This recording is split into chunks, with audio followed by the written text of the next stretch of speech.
Materinya, Bapak Freddy, saya panggil kembali bergabung bersama saya di depan. Nah, Pak Freddy, ternyata anak-anak kita ini cukup luar biasa dan menyaksikan kegiatan webinar dengan baik, Pak. Dibuktikan dengan ada beberapa pertanyaan yang sudah disampaikan melalui jalur pribadi kepada WhatsApp saya. Jadi, tanpa memperpanjang waktu ya Pak Freddy ya, saya langsung sampaikan saja kedua pertanyaan yang sudah disampaikan oleh anak-anak melalui WhatsApp saya, dan setelah itu langsung Bapak Freddy menjawab atau memenuhi keinginan dari anak-anak untuk mendapatkan jawabannya ya Pak Freddy ya. Jadi, pertanyaan yang pertama, apakah di 2045 pembangunan di Indonesia sudah mengacu pada pokok pikiran yang tertuang dalam pembukaan Undang-Undang Dasar Negara Republik Indonesia? Bagaimana Pak Freddy? Sudah menyimak ya pertanyaannya? Oke, dan pertanyaan yang kedua, bagaimana kita mempersiapkan generasi emas di tengah pandemi COVID 2019? Waktu dan kesempatan saya berikan kepada Pak Freddy untuk menjawab pertanyaan. Baik, terima kasih Ibu Mary selaku moderator webinar kita pada pagi hari ini. Terima kasih para siswa-siswa atau anak-anak yang sudah merespon webinar ini atau merespon materi dalam webinar ini melalui berbagai pertanyaan seperti yang tadi disampaikan oleh Ibu Mary. Pertanyaan yang pertama mengenai apakah di 2045 ini pembangunan di bangsa Indonesia sudah mengacu pada pokok-pokok pikiran yang tertuang dalam pembukaan UUD NRI 1945.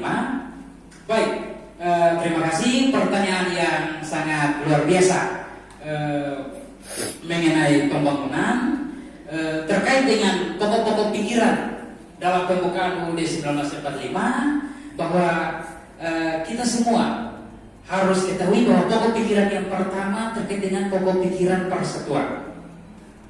Nah, pokok pikiran persatuan itu mengacu pada sila ketiga dari dasar negara kita. Pokok pikiran yang kedua mengacu pada keadilan sosial. Nah, keadilan sosial ini merupakan dasar atau acuan dari dasar negara kita yang Pancasila, khususnya di sila yang kelima terkait dengan keadilan.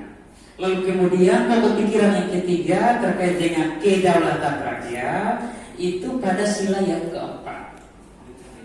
Dan yang terakhir, pokok pikiran yang terakhir terkait dengan ketuhanan itu mengacu pada sila yang pertama dan sila yang kedua terkait dengan kemanusiaan, ketuhanan dan kemanusiaan.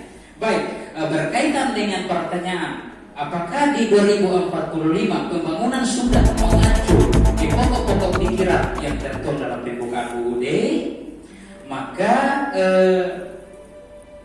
jawaban terkait dengan pertanyaan ini bahwa anak-anak atau semua siswa sudah menyaksikan secara sendiri mengenai proses pertumbuhan pembangunan dari berbagai sektor. Misalkan dari sektor persatuan atau dari pokok pikiran persatuan, Indonesia atau bangsa Indonesia terus memelihara persatuan dari berbagai aspek. Setiap perbedaan yang dimiliki oleh bangsa Indonesia, baik itu dari perbedaan suku, perbedaan sosial, perbedaan budaya, perbedaan agama dan lain sebagainya, Indonesia terus meningkatkan perbedaan-perbedaan ini sebagai satu kesatuan dan satu kekuatan untuk memperkokoh NKRI. Karena di konstitusi kita juga jelas negara Indonesia adalah negara kesatuan. Perlu kita menjaga, dan sebagai siswa-siswa, sebagai generasi penerus bangsa menuju Indonesia Emas 2045, perlu untuk terus dibenahi atau terus diberikan terkait dengan nilai-nilai persatuan. Selain contoh ini juga terdapat dalam PP nomor 66 tahun 51 yang mana terkait dengan lambang negara. Nah, di dalam lambang negara itu kurang lebih ada tulisan Bhinneka Tunggal Ika. Berbeda-beda tetapi tetap satu. Nah, Bhinneka Tunggal Ika ini yang mempersatukan perbedaan-perbedaan ini untuk memperkokoh kekuatan negara ini atau kekuatan negara kesatuan Republik Indonesia. Selain pokok pikiran persatuan, juga pokok pikiran keadilan seperti tadi Pak Freddy sampaikan. Mengacu pada sila yang kelima. Nah, keadilan ini Pak Freddy mengambil contoh. Walaupun sebelum kita di tahun 2045, tetapi di 2019 dan di 2020 pemerintah sudah secara pembangunan sudah mengacu pada keadilan.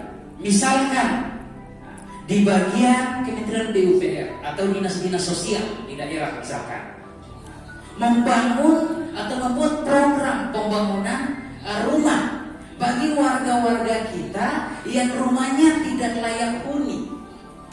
Nah, ini yang menjadi contoh di pokok pikiran keadilan. Pemerintah menilai warga-warga kita yang rumahnya tidak layak huni, pemerintah memberikan bantuan rumah bersubsidi.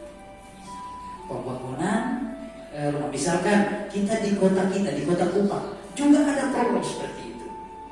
Kemarin Pak Freddy membaca berita kurang lebih sudah 21 rumah bantuan. Nah, itu sangat luar biasa dan itu mengacu pada program pemerintah yang mengacu pada keadilan sosial atau pokok pikiran yang kedua. Lalu kemudian terkait dengan pokok pikiran ketiga terkait dengan kedaulatan. Nah, kedaulatan ini seperti yang ada kita bahwa sebelum amandemen itu kedaulatan itu rintangan MPR dan dijalankan oleh MPR berdasarkan undang-undang. Namun dengan berbagai perubahan atau dengan 4 tahap perubahan terhadap konstitusi kita atau undang-undang itu, bahwa kedaulatan sudah berada di tangan rakyat. Artinya bahwa seluruh masyarakat Indonesia dapat menentukan atau dapat memilih pemimpinnya melalui pesta demokrasi yang diselenggarakan oleh negara melalui KPU. Itu yang dimaksud dengan kedaulatan.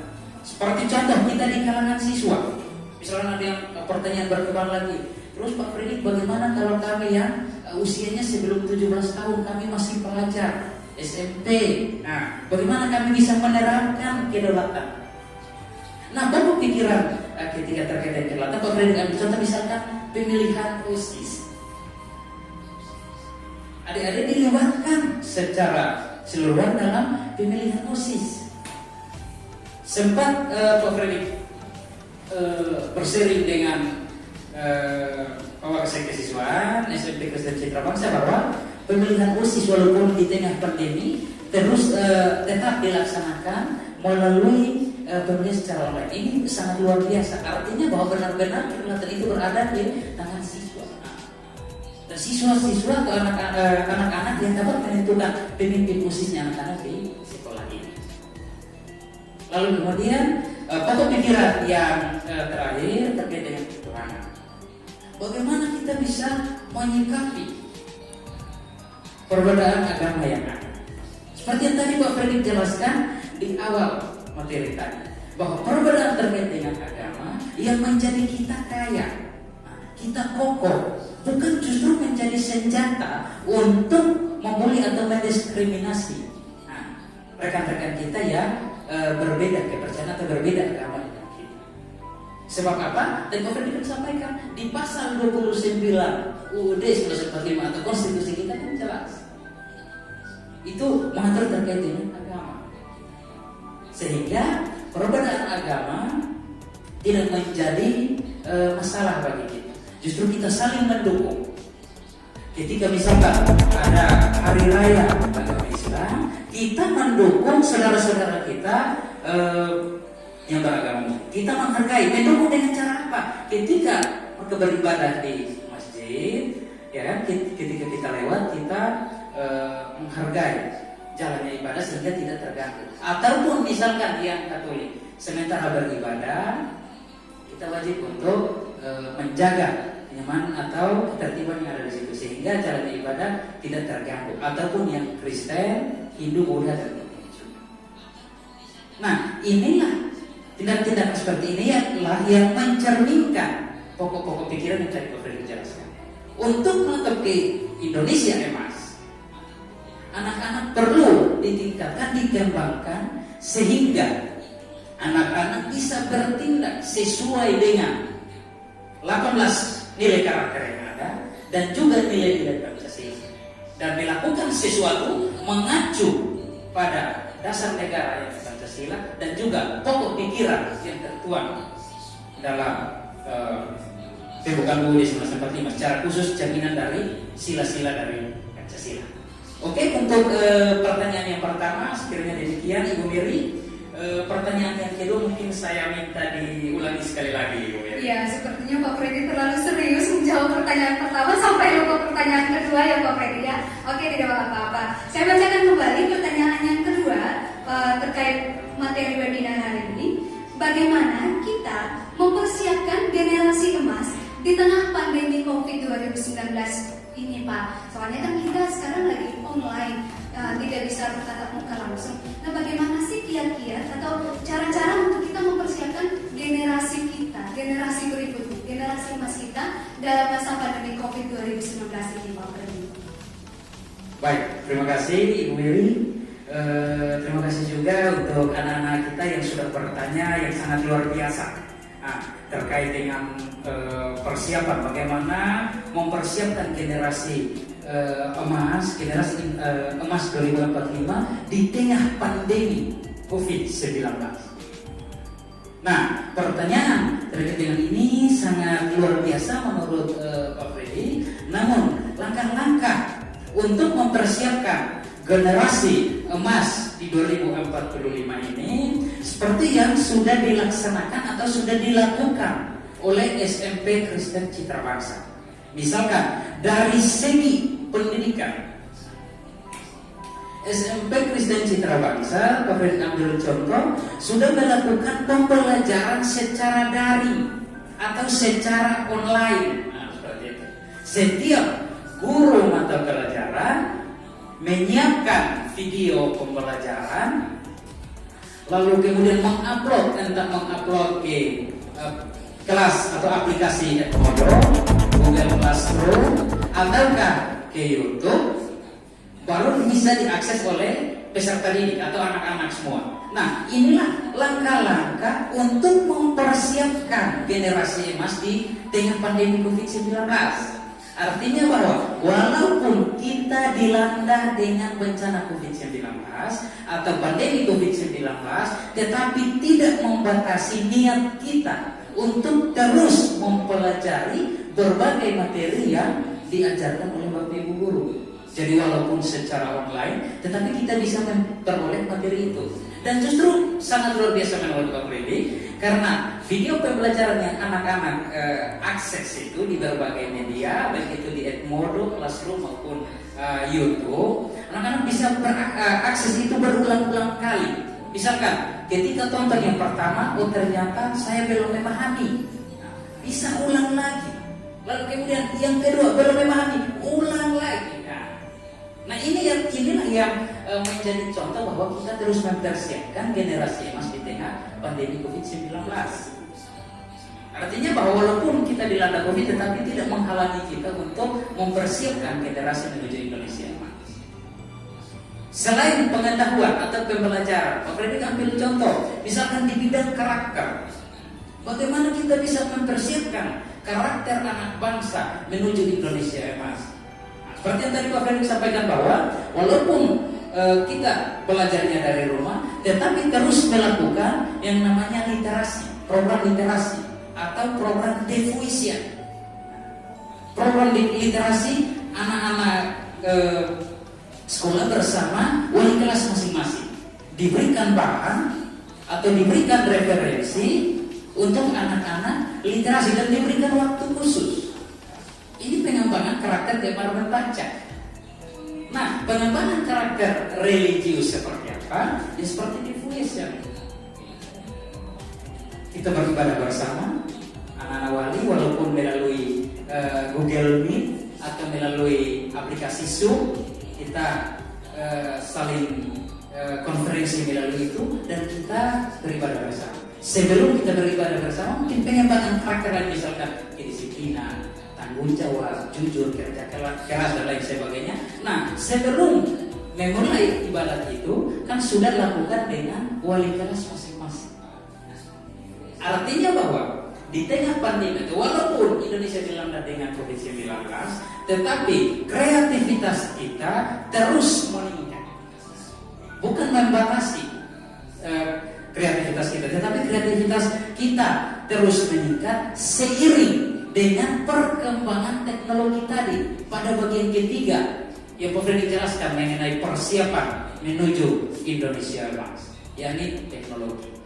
Dengan teknologi kita bisa belajar secara online, mengakses video pembelajaran atau melakukan devotion bersama wali-wali kelas, melakukan literasi bersama wali-wali kelas. Nah, langkah-langkah inilah atau cara-cara seperti inilah yang meningkatkan atau yang membuat adik-adik untuk mengembangkan diri, baik itu dari segi keterampilan, segi karakter, ataupun dari segi pengetahuan. Baik, Ibu ini mungkin ini jawaban dari saya mengenai pertanyaan yang kedua. Selanjutnya saya kembalikan ke Ibu Mary. Jika masih ada pertanyaan kita diskusikan. Namun kalau sudah tidak ada lagi, mungkin saya closing statement. Terima kasih. Oke, baik. Jadi Pak Freddy sebenarnya pemerintah dan juga orang tua termasuk kita sebagai guru sudah mempersiapkan segala sesuatu untuk generasi emas kita ya Pak Freddy ya. Jadi tinggal bagaimana generasi emas kita benar-benar mempersiapkan diri, memiliki keinginan untuk menjadi orang-orang yang memimpin bangsa kita di tahun 2045 Pak Freddy ya. Jadi sebutan kalian itu sangat luar biasa ya. Kalau untuk kami tidak ada sebutan generasi emas